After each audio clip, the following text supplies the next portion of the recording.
scrubbing the gunite. What? Dirty! Clean up the competition!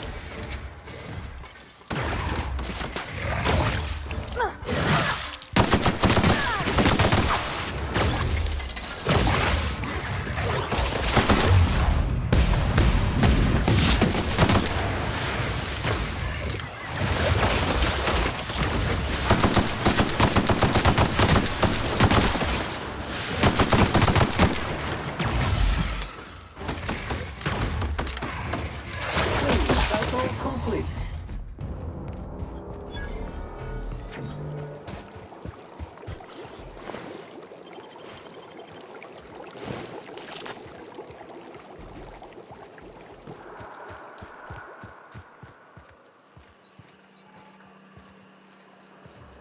Readying for standby mode upon command affirmation. Entering mode now. Yep. We'll be keeping watch here.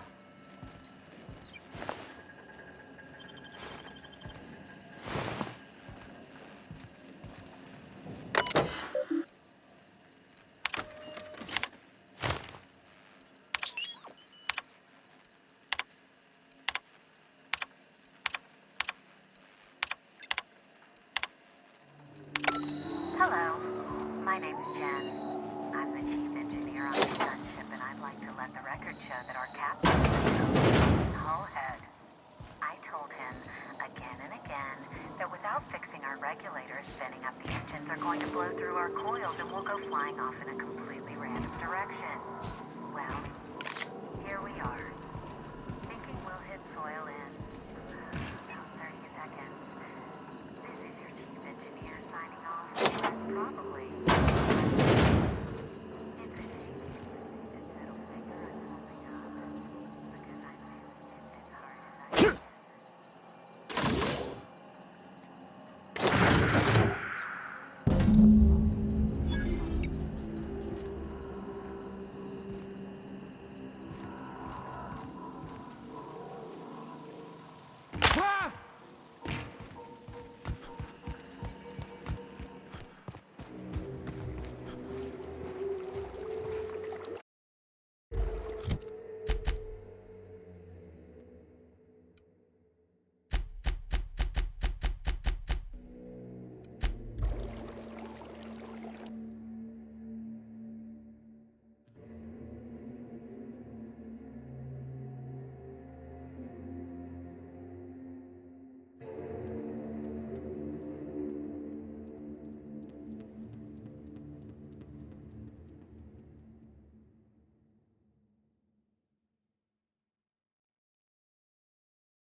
Whoops, hold on there, Sam. I think you got some schmutz on your chassis. Did your SAM unit get dirty on the job? Simply initiate SAM self-cleaning mode. It's as easy as 1, 2, 3. Ooh, nuh-uh. You keep that nozzle to your own self. If the iconoclasts reach that ship first, there won't be any chance for a peaceful monarch. I don't suppose you've found the targeting module yet? I've sent patrols, but they're running into trouble with the iconoclasts.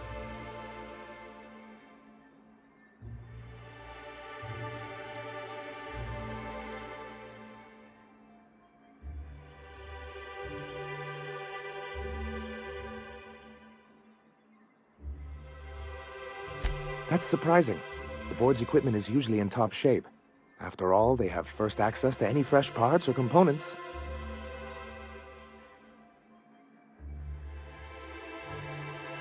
If there's anyone I wouldn't expect a slip like this from, it's UDL. Excellent! At last, we have what we need. I wouldn't get excited just yet, sir. It looks like the iconoclasts followed you. I have word they're gathering in the ruins outside of town. Ooh, I just got goosebumps. You really know how to sell that, don't you? Maybe you could, teach me how you do that. Sir, I doubt this is the time. Right. I'll lock the south gate to keep them out. You'll have to approach from the north. Good luck.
Rising. Concentrated amount of scum present ahead.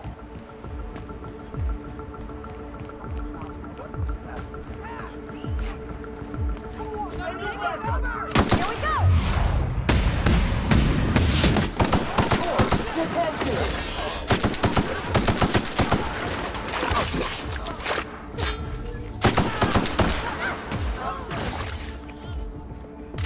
Get him! Wait for company ammo. Got a new mark!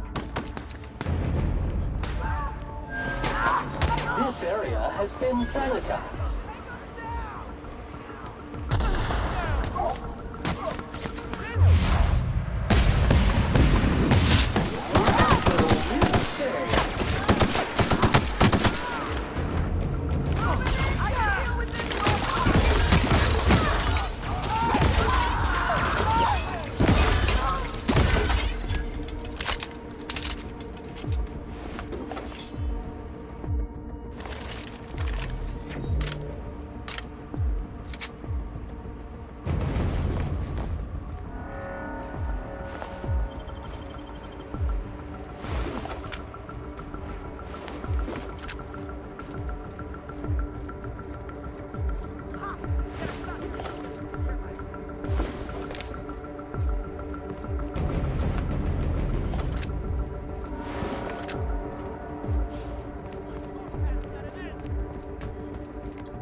Cleaning efforts.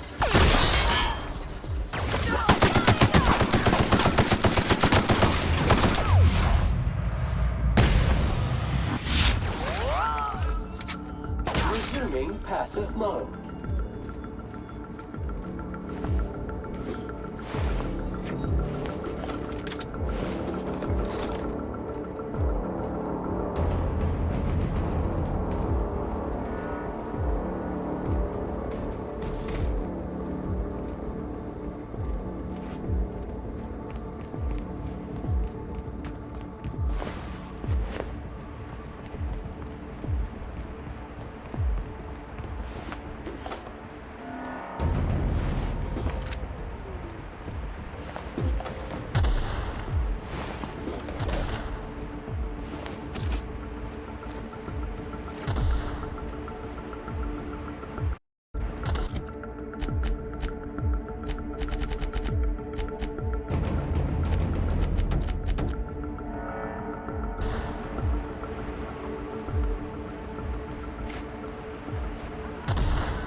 gotta keep him out of Stellar Bay.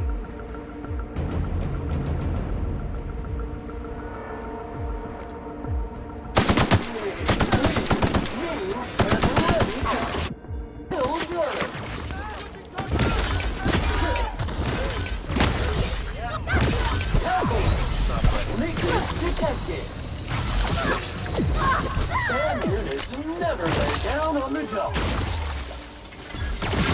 Engineers are ineffective against this analysis of effort. Wrong tools for the job. Engineers are ineffective against this state. That will really change. Customer, all germs and contaminants have been neutralized.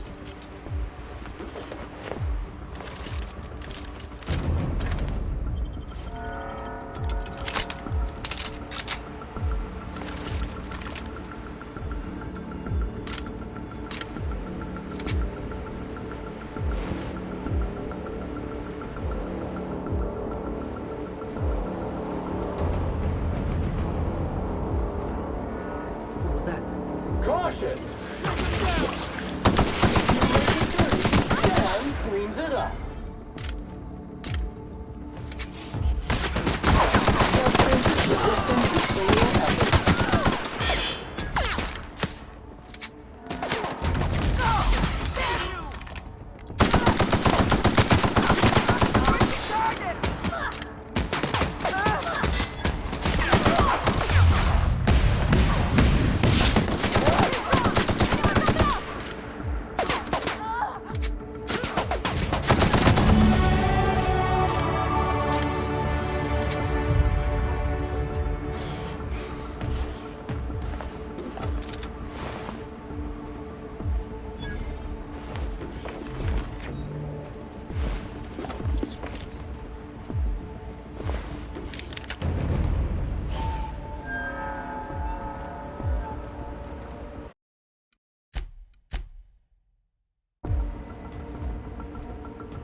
about death, Sam? You won't find a more highly effective nor highly efficient automechanical.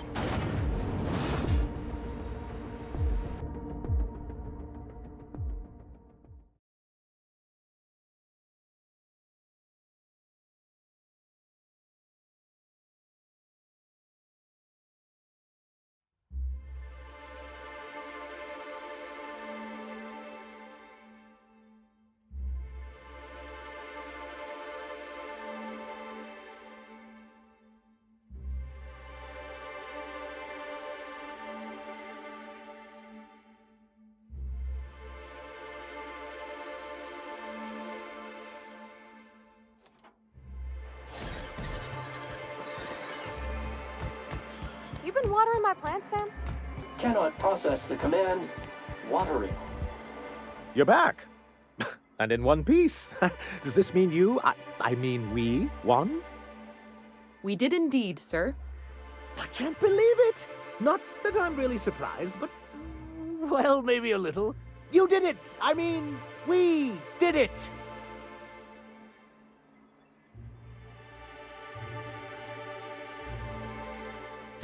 Oh, I certainly will. Between our reinstatement on the board and the gain of this ship, we'll usher in a new age of prosperity for the people of Monarch. I'm right glad to hear it, Mr. Sanjar. Folks around here could use a good turn. And perhaps in time, I can use my position on the board to turn things around for the rest of Halcyon.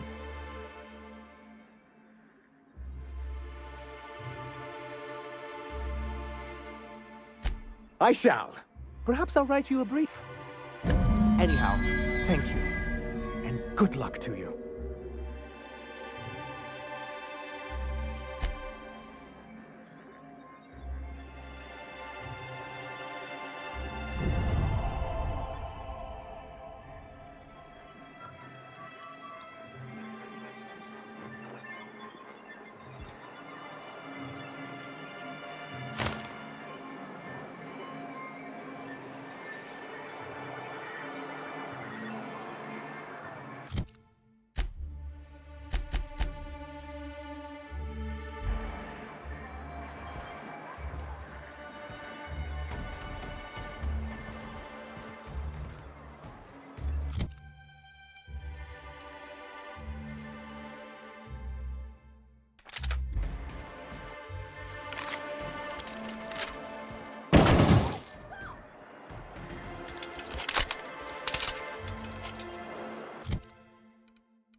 Crew members Ellie and Max are engaged in a heated discussion in the kitchen.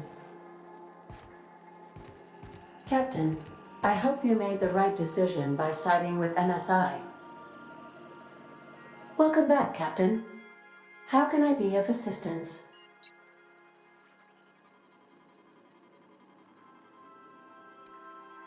Forgive me, Captain. I would rather not discuss Alex Hawthorne today. I am feeling discombobulated. Was there another topic on your mind?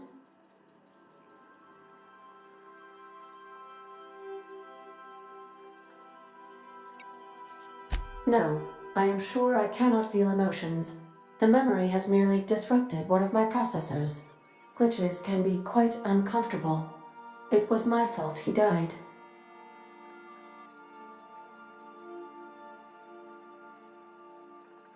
I should have predicted the statistical unlikeliness of success of my captain's actions. In fact, I did, but illogically disregarded the results. That statement is false. If I had wanted to kill my captain, I would have disabled the ship's life support systems and locked the doors to the escape pods. I would not have emergency landed the ship and asked repeatedly for my captain to wait for aid in response to my distress call while I monitored his concussion. But he said he had a job to complete. He had to set the landing beacon for your rendezvous.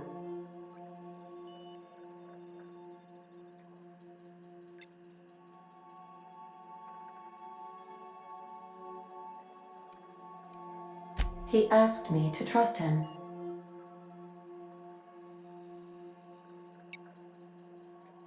Captain Hawthorne attached 98.4% of the ship's processes to my computer, thereby giving me near total control.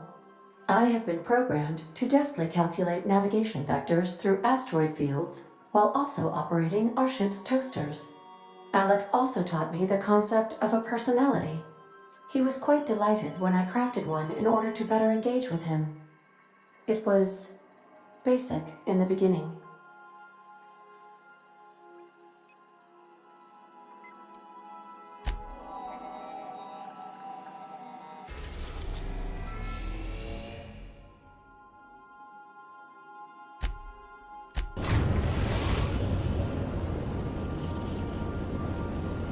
Now arriving at Phineas's top-secret orbital lab.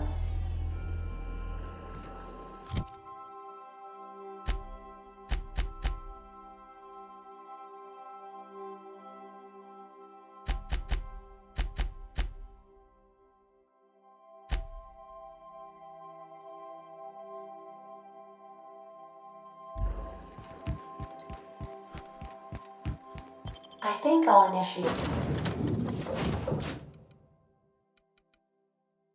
an unscheduled.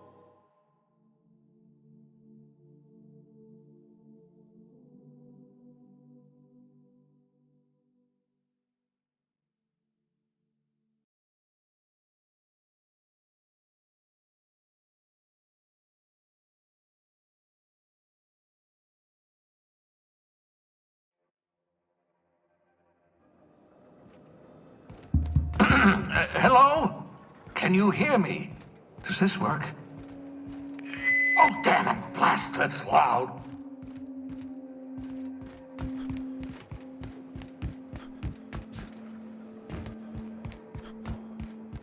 I'm just securing my ongoing experiments. And securing myself. Mind the mess. I haven't had a visitor since... in fact, I've never had a visitor.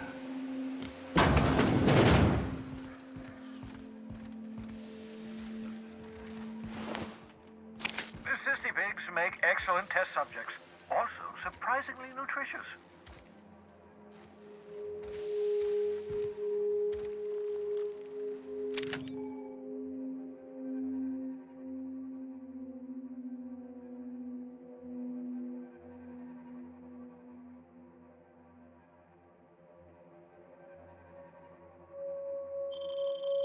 Aha! I see you found my portable molecular compression device, better known as a shrink ray. Find a target, point, shoot. Your target will shrink down into a manageable size, whereupon you may commence beating them to a pulp. Feel free to try it on a marauder sometime.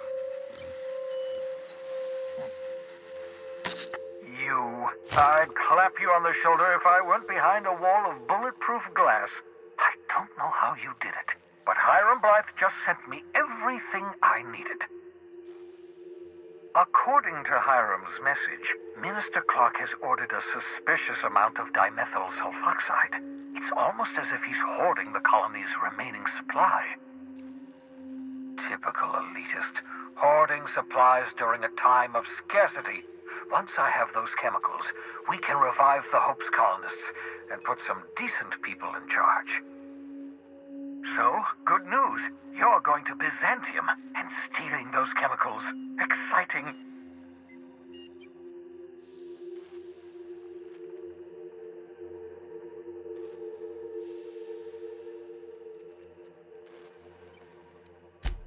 Oh, I understand it must seem impossible to you. Infiltrate Byzantium, the crown jewel of the colony, steal a batch of rare chemicals from a heavily guarded estate. In order to do the impossible, you must first divide it into a series of smaller, less impossible tasks.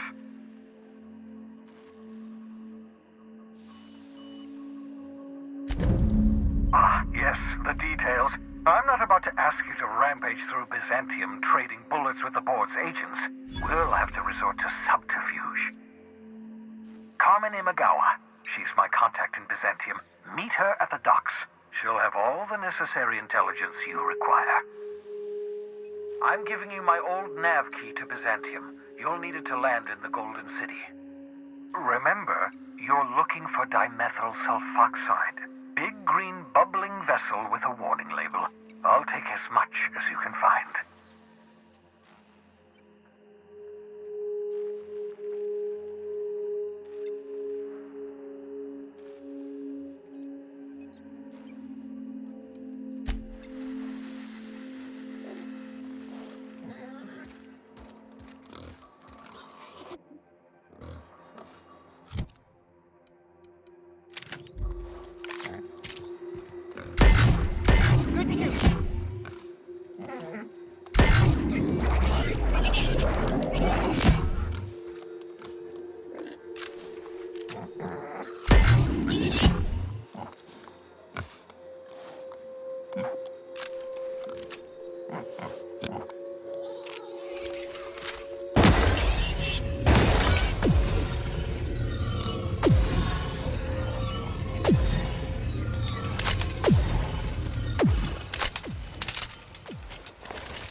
A reminder to all crew members, there is only one toilet on the ship.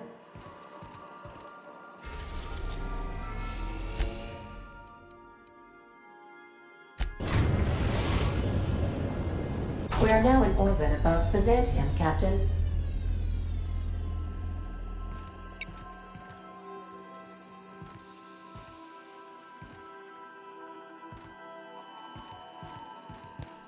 I understand we have decided to continue supporting the outlaw scientist, Dr. Phineas Wells. Since we're in Byzantium, there's something I've been meaning to do.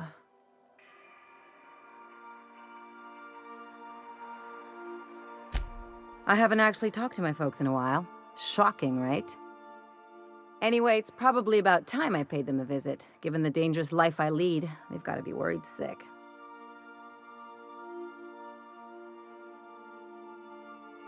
Which brings us to where we are today, several messages and a few years late. See, I'm originally from Byzantium, born and raised. I know that probably comes as a big surprise.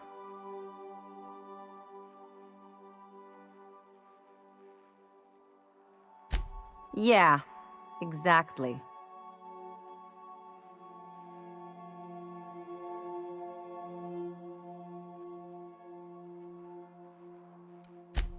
Reconnect is a strong word. And, I was thinking you'd come too.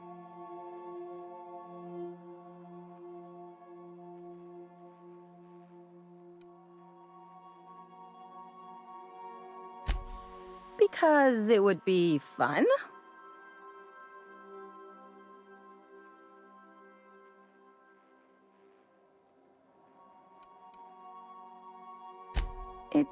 Well, they know me as Marilyn the Surgeon. They don't know Ellie the Pirate Sawbones. But you're authentic rabble. True riffraff. When they see you, they'll get it.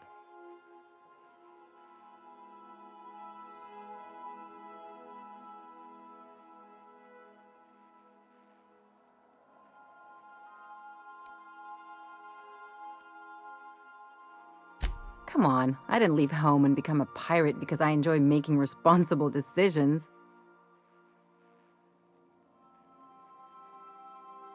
Of course not. I mean, not unless you want to bring a feral canid or a mantis on a leash. That'd make a real impression. Great. And when we get there, draw out your rough edges a bit. If you've got an outfit you haven't washed in a while, maybe one with some blood stains, wear that one.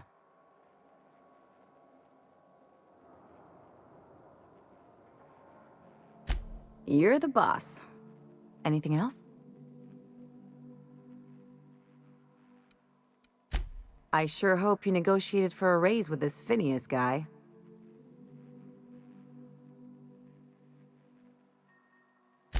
Ever notice how this job gets bigger and more dangerous every time he calls in? He's asking a lot, Captain. Makes me wonder what your angle is.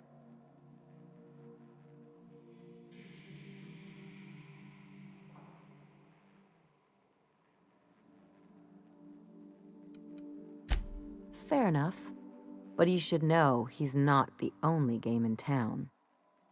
The board's put a bounty on his head, and they've got more than enough bits to pay it.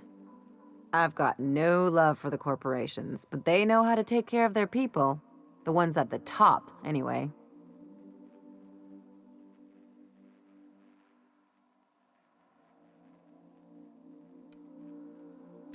Don't think of it as being a lackey. Think of it as doing a job and getting paid really, really well. I know you want to save the day, but don't forget to look after yourself. No one else out here's going to.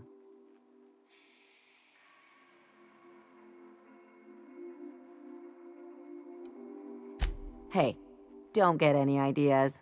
I'm just making sure you last long enough to pay me at the end of this. Anything else?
Do you mind? I'm meeting someone.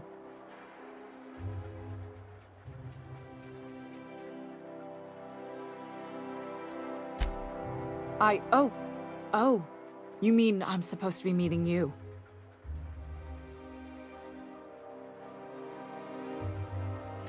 Yeah, you're looking to make contact with Minister... Magpie, right? I should warn you, it won't be easy. He spends most of his time in his estate, which is heavily guarded.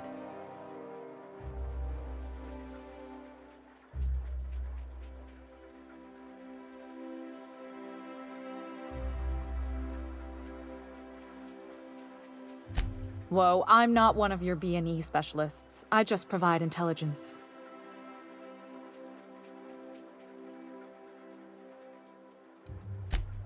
Ha. Some of the guards hang around Billingsley's House of Inebriation between shifts. That place is still open? I used to study there during medical school. Maybe you could do some reconnaissance there. You know, swipe a key while nobody's looking.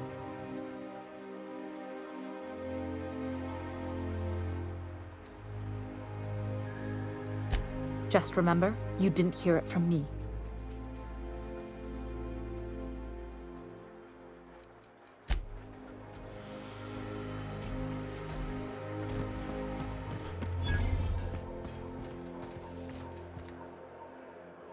A UDL security attendant is always prepared.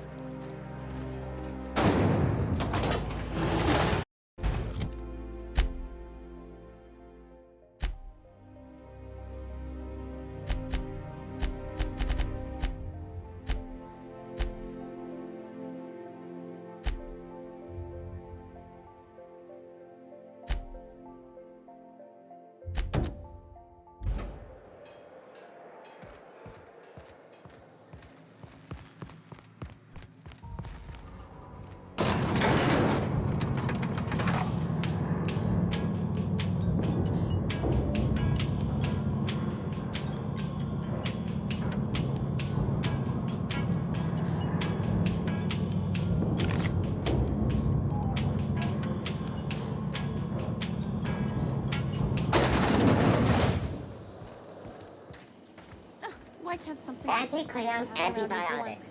Take comfort in Nothing knowing wrong that with any stability. antibiotics It means will everything's probably running kill you like... quickly. Hey, you! Yeah, you! Want to be famous? Is that supposed to be a model of the system? Not super accurate. I once treated a lady who got her hand caught in the gears. Idiot was more worried about her rings than her fingers. I'm afraid I can't come down anymore.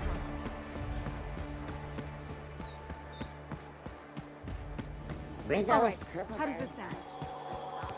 Citizens, today marks a monumentous occasion in the course of Halcyon history.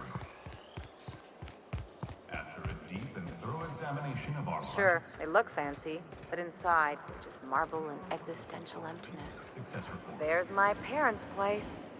Smell that? Industrial-grade cleaning solvent and desperation.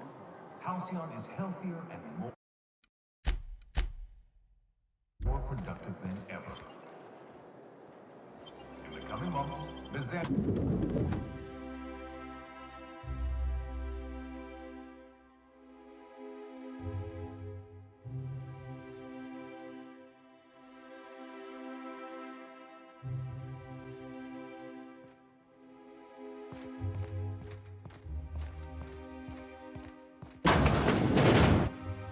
Marilyn, is that you? Lars, we certainly didn't expect to see you like this. And I didn't expect you to renew your marriage contract. But we're all full of surprises today, aren't we? Speaking of surprises, you should meet my new friend. We've been running around the system for a while now, stirring up all sorts of trouble.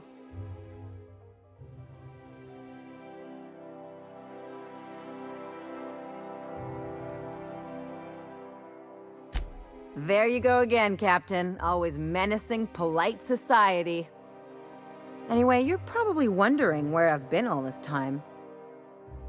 Not exactly. The last few years have been a bloody haze. You wouldn't believe the messes we've gotten ourselves into. Right?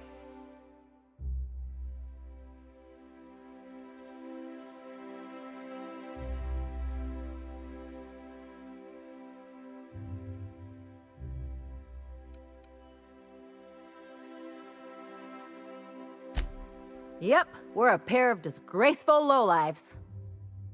Marilyn, this really isn't the best time. Perhaps you should go.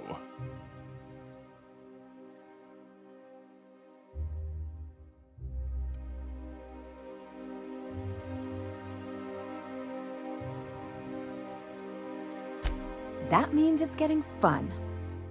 We'll stay as long as we like. And while we're at it, we'll drink your expensive hooch, wear our outside shoes all over your nice floors.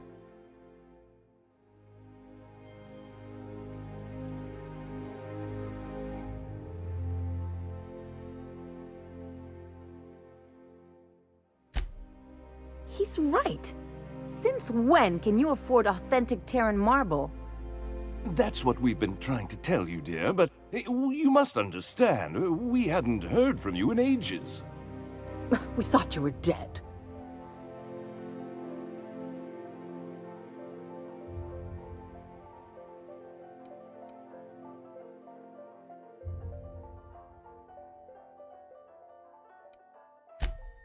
I'm not dead. I just never wanted to talk to you again. I'm afraid the distinction was lost on us, darling.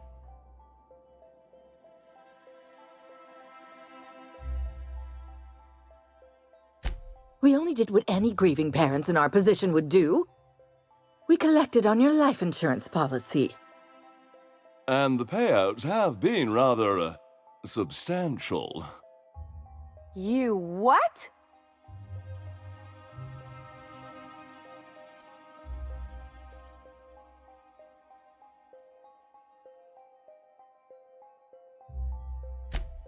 Of course. And we shall always harbor that joyful secret deep within our hearts. And you'll report it to the insurance company, right? It's not that simple. For one thing, we'd have to cut back on so many necessities. The neighbors would be sure to notice.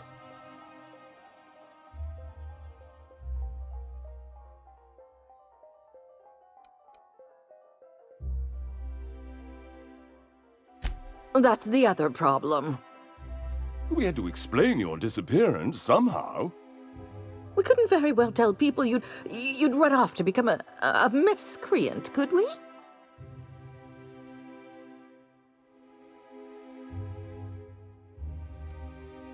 Shh! Someone could hear you. We concocted a story about Celeste Jollycurl designing a pair of 12-inch heels for you. One of a kind, naturally. That led to your tragic death when you tripped and broke your neck. It was quite the story. People were talking about it for weeks.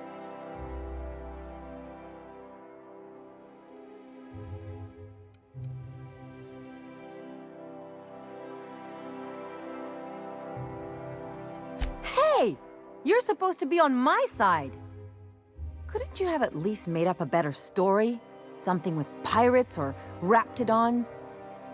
And what are you gonna do now that we're here? Yes, about that. We were just about to ask you to, leave. Quietly, if you don't mind.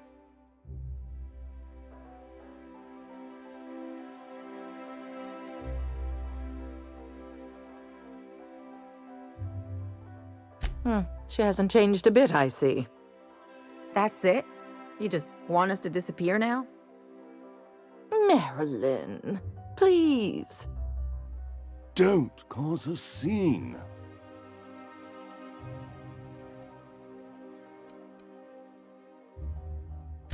Let's just get out of here, Captain.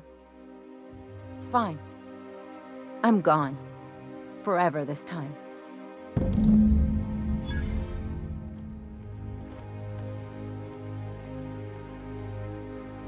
Let's talk outside.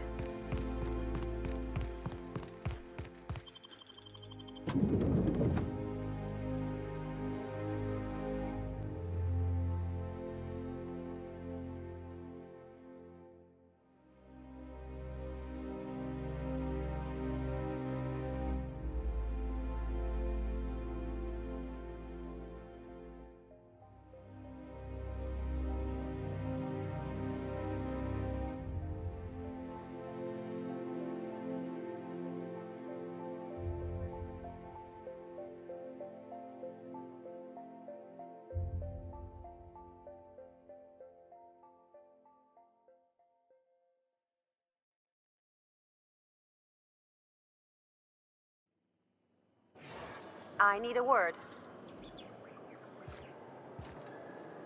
Can you believe those two? We'd hardly been there a minute and they turned us out like yesterday's garbage.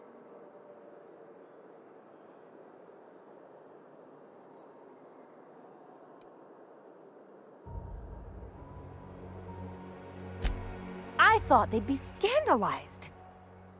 They'd both be sitting there watching one of their vapid aetherwave dramas, and then we'd walk in. Mother would drop her mock apple cider, and the glass would shatter all over their overpriced marble. Father would tear off his glasses and blink open-mouthed.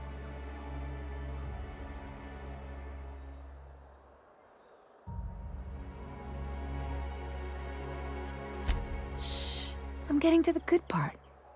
I'd have a great one-liner in the tube. I was thinking either, the leather's fake but the scars are real, or, oops, did I just track awesome onto your rug?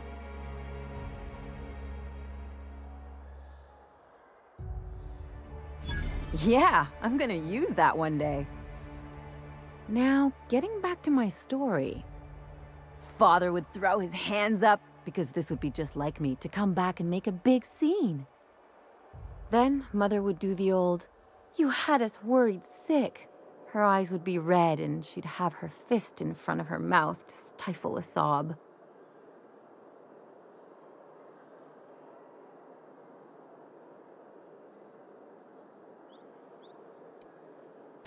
I'm not hurt. I'm outraged. Affronted, even. I just didn't want to get booted out of the house I grew up in like that. It's embarrassing, you know.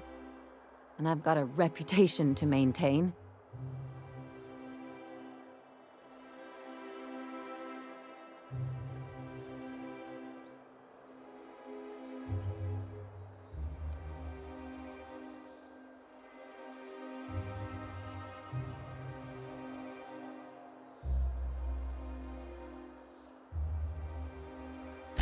I'd love to know how you'd describe getting kneecapped.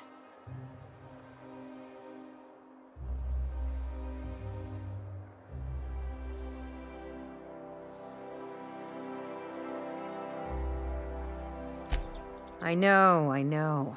This whole experience is stuck in my head like a bad jingle. Just need something worse to get it out.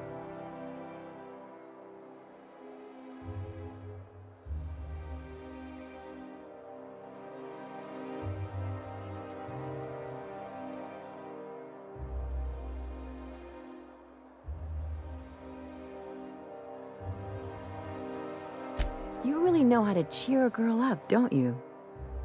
I would have fixed a drink if I knew we were in for one of these. Anyway, I don't want to sift through this lousy experience for meaningful life lessons. I'm mad, and I want to do something about it. Something like... Wait a second. What if I could get that money?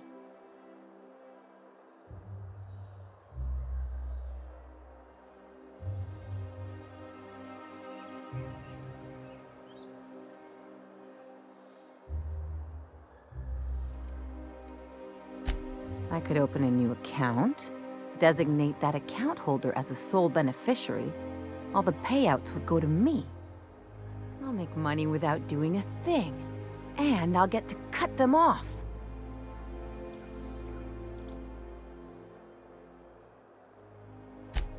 My policy is with the Greater Halcyon Insurance Group.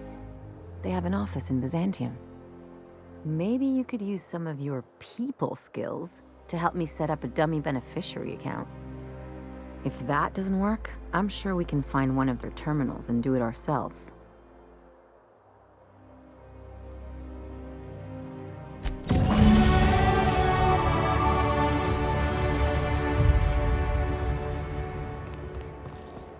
Miss Ellie, Dr. Finhill. I noticed your pistol's been making a funny noise. What are you talking about? I oil it every night. Well, look here. Your slide's not recoiling fully. You might be due for a new spring. I could take a look, maybe fix it for you. Sure. I'm short on bits at the moment, but I'll pay you back. Oh, no. I mean, it don't cost nothing. I got a spare spring in my pocket here even. Everything's got a price.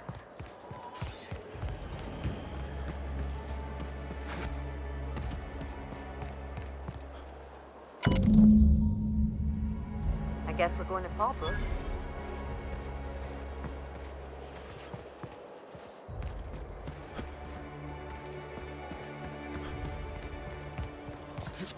Anti-Cleo's high patch. All of the down there. Scorpio real high patch.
Not today, Sam.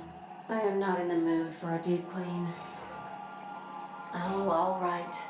Some culprit who shall not be named spilled Rizzo's lemon slap on my console. Greetings, customer.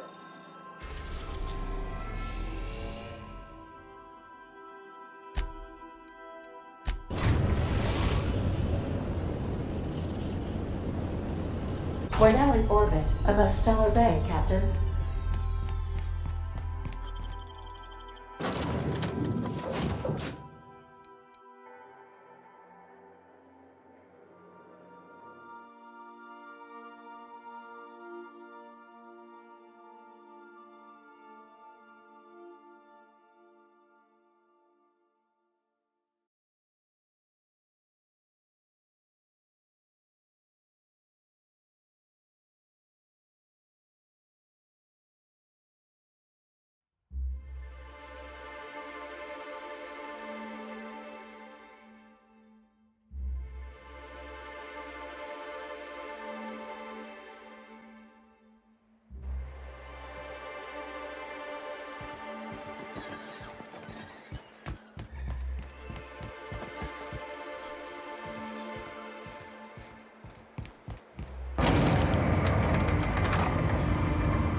Take real good care of your pistol, Doctor.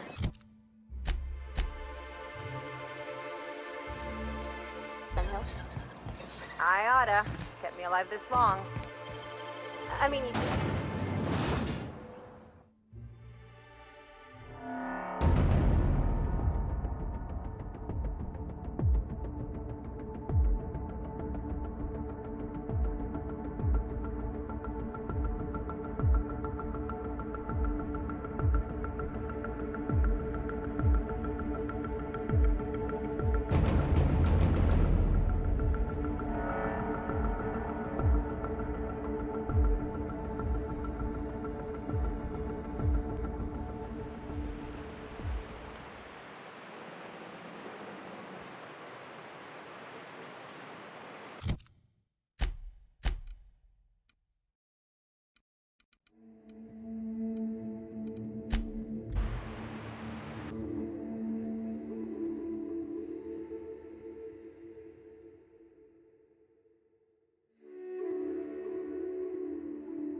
You sure have seen a lot of the colony, huh, Dr. Fenhill? Ellie. And sure, but most of it looks the same from inside a ship. Sorry, Dr. Ellie. Still, though, don't you find it thrilling? Being in space? Look, it's just Ellie.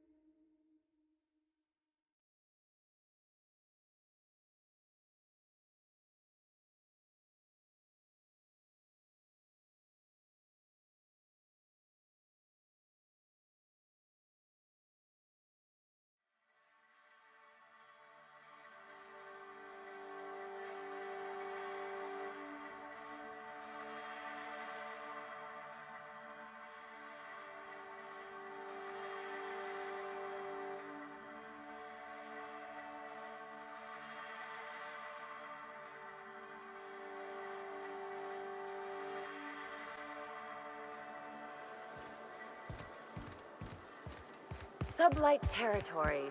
Feels like being home. I don't like the way folks are looking at me, Captain. Like I'm a sandwich. Maybe I could stand a little closer to you. Want to make a run with me to Stella Bay? Boss lady told me to take the This night. looks like the place. Ready to get my money? Welcome to the offices of the Greater Halcyon Insurance Group, Halcyon's premier provider of life and disaster-related insurance. I'm obligated to inform you that our coverage does not extend to incidents deemed to result from negligence, criminal activity, or dullness of mind.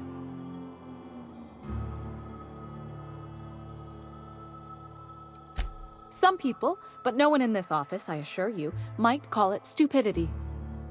It's like they say, there's no cure for that. So, what kind of insurance package can I interest you in? We're running a special on dismemberment policies. Buy one, get one half off.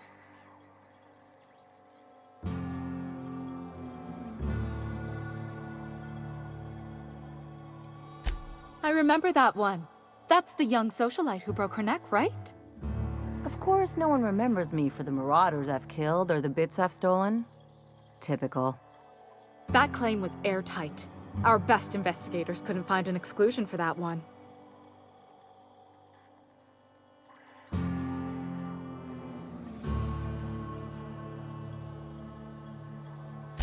You can't, of course. Only Miss Fenhill can assign her beneficiaries. And she's dead. If we let every friend, relative, and acquaintance change a policy like that, people would do it all the time. Imagine the paperwork.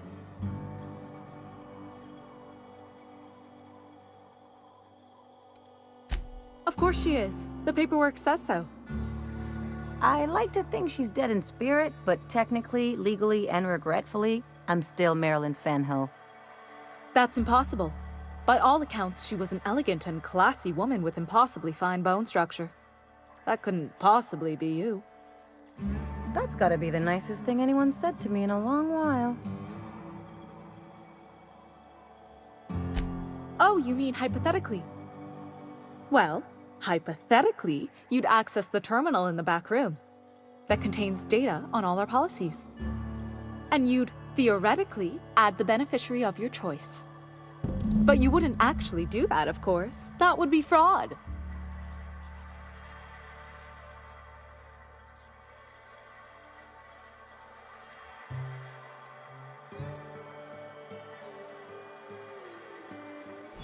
Please, my policy only covers paper cuts and wrist strain. Very well, I'll do it. But then you've got to go. Confrontations like this will raise my premiums. I'll need the name of the new beneficiary. Ellie Fenhill? If you say so. The payouts will flow exclusively into the new account at the start of the month. I hope Ms. Fenhill enjoys her newfound prosperity.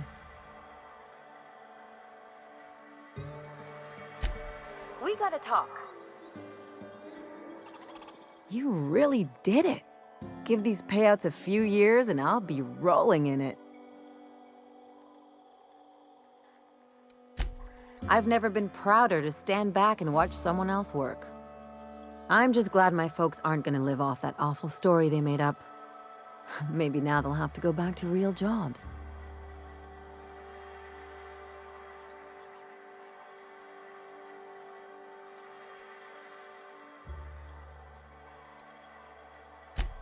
Sure. You did my job, so here's your fee. Could have fooled me with all your tough talk. What's gotten into you? You sure? Because my kind of friends will pick your pocket clean while they're getting hammered with you.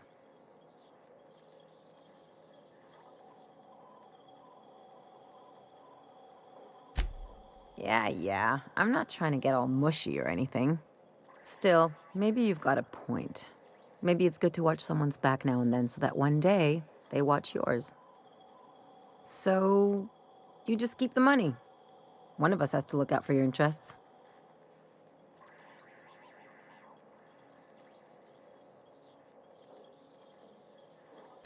It's nothing personal. It's just the closest thing I've got to a code. Anyway, enough of the touchy-feelies, huh?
about travel with the captain.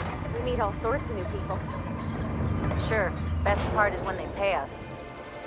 We never really had new folks in Edgewater, except the captain. Kinda hard to make new friends when everyone's already decided they don't like you. Could be a favor in disguise. A lot of people out here ain't that nice.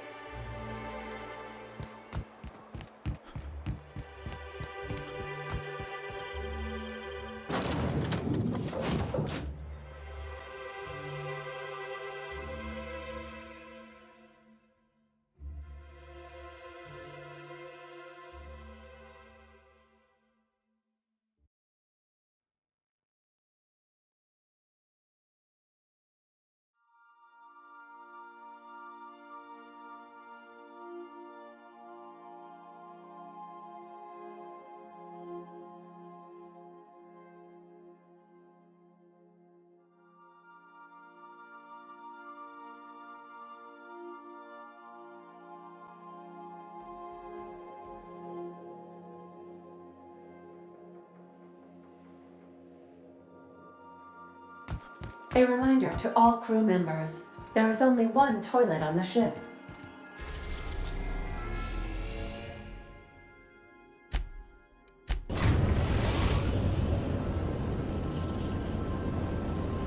We are now in orbit above Byzantium, Captain.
If I spit, I think I can hit that.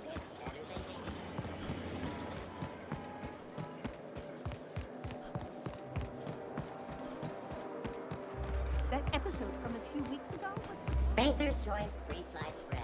It tastes fresh because it was.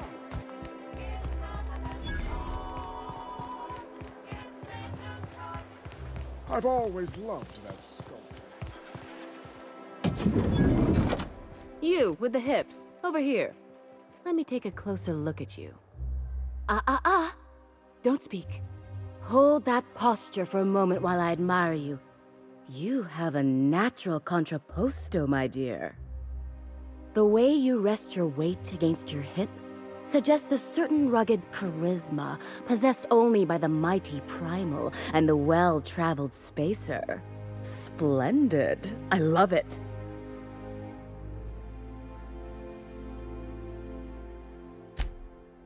Your walk, your posture, the cut of your clothes, you carry yourself with the bearing of a noble, but you dress like a barbarian. How deliciously outre. I'm Celeste Jolicoeur, and you, my dear, are exactly what Byzantium needs.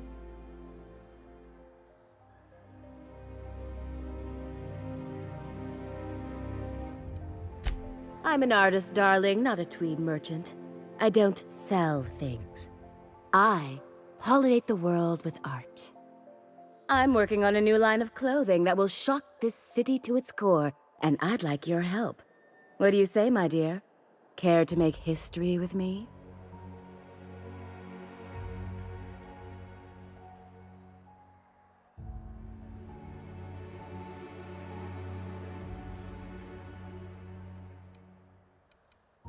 Consider it a standing offer.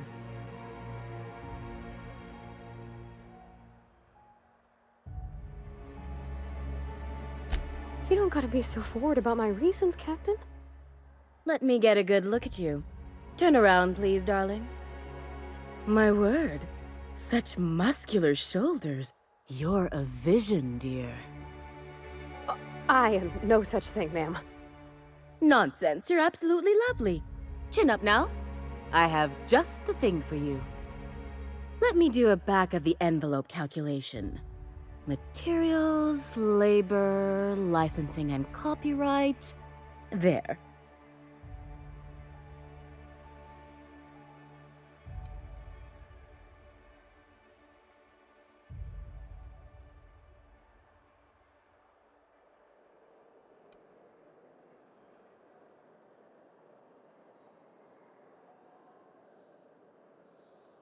Captain, please don't do this again. Aren't you a brute? But you're in luck, darling. I enjoy a brute now and again. They shake things up, create the unexpected. All right, Captain. Here is the absolute best I can do for you.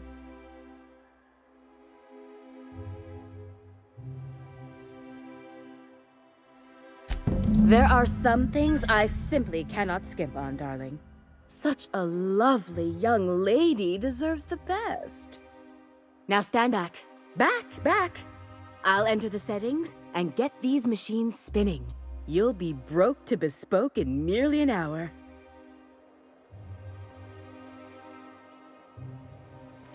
And there we are, my darling girl. I wish you a splendiferous evening. And if you don't mind my asking, have you any interest in modeling? What? Oh, no, ma'am. All them eyes staring at me? I couldn't. No way, no how. I get scared just thinking on it. I wish you weren't so shy, my Violet. You truly are beautiful. I hope your date sees that as clearly as I.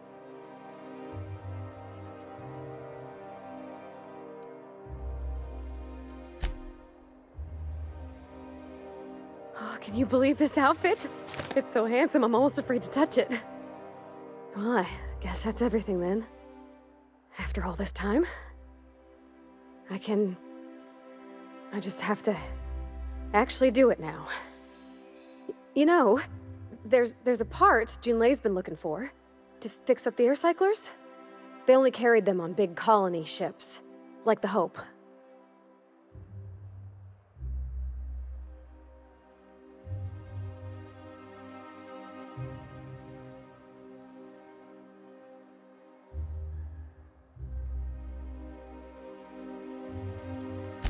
I know.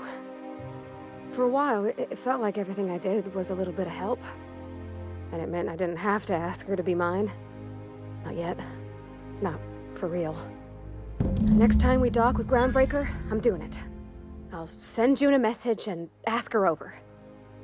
Oh, this is real scary, Captain. I'm grateful for all you done.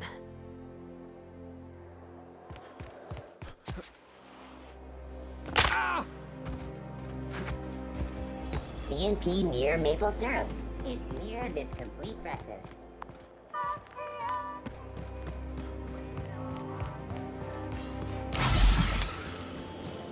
Auntie Cleo's level head. Feeling a little off balance?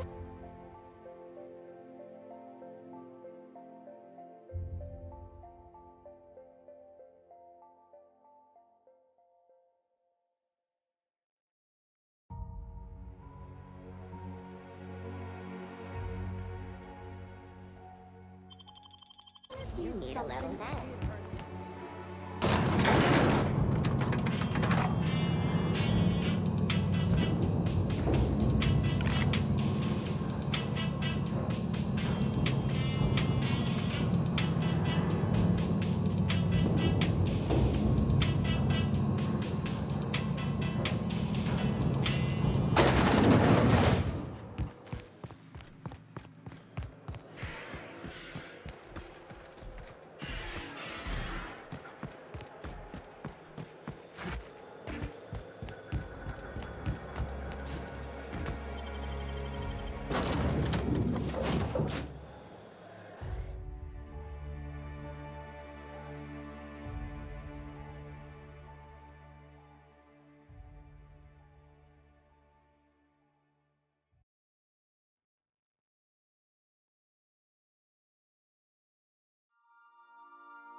Captain, Felix and the Vicar are arguing again. I swear, next time we put into Groundbreaker, I'm gonna do it. I'm gonna ask her over. Oh, I'm so nervous. Having trouble focusing on my work.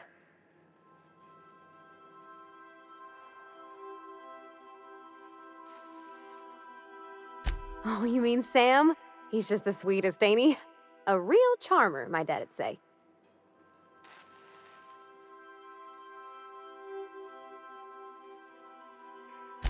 Nah, but I've been thinking on one. Gotta get to know him better, I think. Maybe ask him what he prefers. It ain't nice to give folks a nickname without him giving you the okay first, you know? Of course, that don't stop Felix.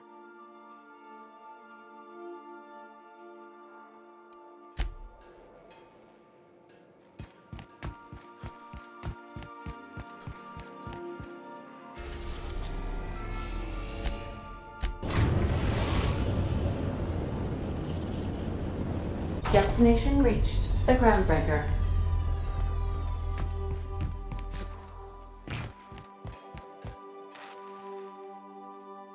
All right. She's on her way. How do I look?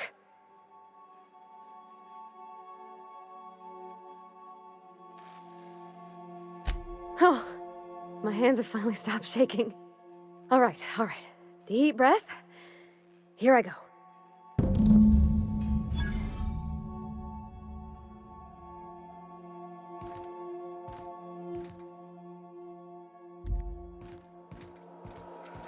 Make yourself at home, Captain. Would you like a reminder on when your next shower is scheduled?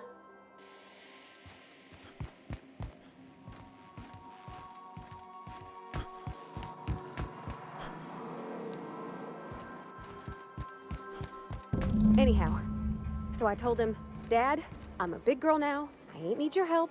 I can do it on my lonesome. What did he say to that? Have at it then. And he handed me his favorite wrench, the one he used for the canner. He's probably half as tall as I was. He didn't scold you for talking back to him? Nah, he was never like that. I always thought it was funny when I get indignant about something. Then he'd watch me do whatever it was, make sure I didn't get hurt, but he'd never interfere. I learned a lot that way. I wish I could have met him. Anyone who helped shape you must have been a special person.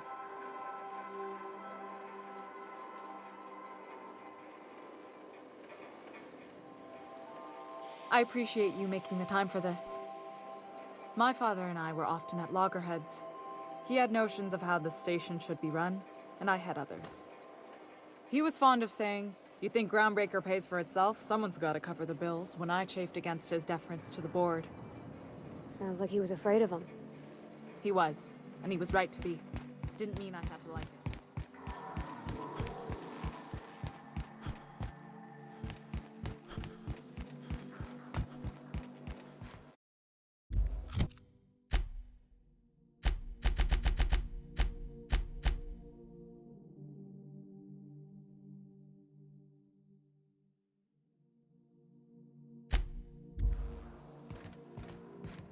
We'll be here, Captain. Or will we? Haha. Just a little joke for you. What about your mama? I don't mean to pry, you just hardly mention her, and I've been wondering. She passed when I was small. Taught me how to change a fuse on her deathbed. Even sick, she was patient with me. She kept exhaustive journals of my childhood, my father said. Like she was A/B testing child rearing. Must be you got that exacting nature from her. Exacting is a kind way to put it. Inflexible, my father would have said. Bull-headed. Cold. Isn't this swell?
Some... You're adjusting before you pull. You're anticipating. You... Of course I'm anticipating it. What if I shoot a friend on accident? That's on account of your stance. You want to lean into it. Embrace it. Work with it. You're in control here, Parvati, not the gun. Don't let a hunk of metal jerk you around. You've been around powerful machinery all your life. You're always in control, right? I guess that's kind of like when the filler's shooting 600 cans of near molten cell tuna down the conveyor while I'm trying to tune a belt. Here, stand like me.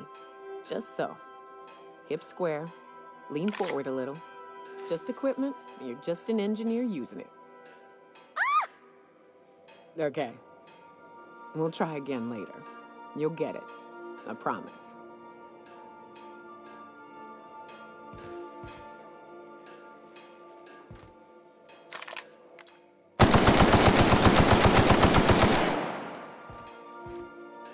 Okay, Captain, she's gone.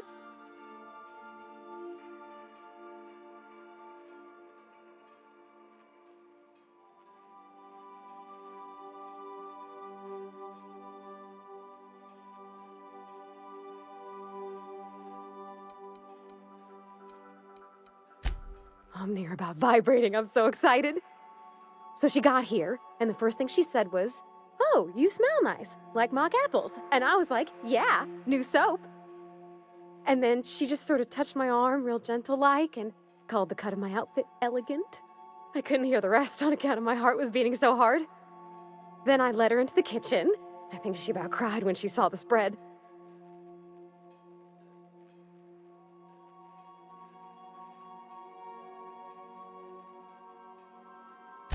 She stood stock still and just said, "Oh, real soft."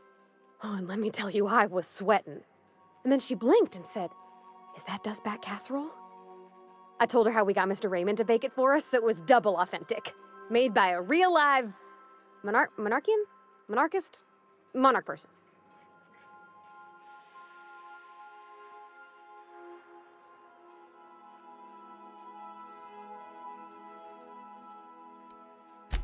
Sure was. Near best thing to homemade, Junlei said. When I brung out the sweetheart cakes, June, she got a little teary, said she had a thing she needed to say. But I stopped her because I wanted to say it first. I never felt so bold, Captain. I told her about how she made me feel. Bold like I acted, strong, smarter and kinder than I am on my lonesome. I listed all the things I liked about her. And then she pulled out a paper and read a speech. She talked about the things she admired about me, like my cleverness and my humor, and how it made her want to be more open.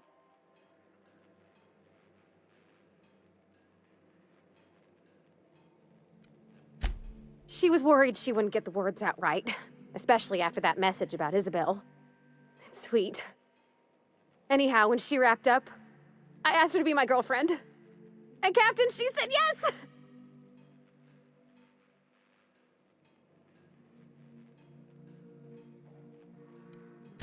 We talked about it some. I told her I wasn't sure how it would work, how I've had a bad time of it in the past. She said we'll take it as it comes. Fix things together. Share meals, talk. Maybe she could rub my shoulders when they're sore. I said I might like that.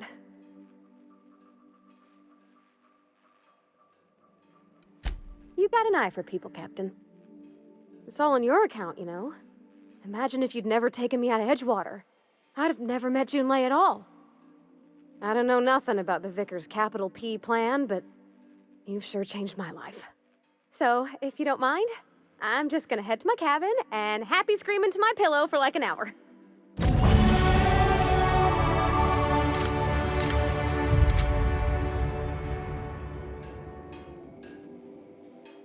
Hey, Cap.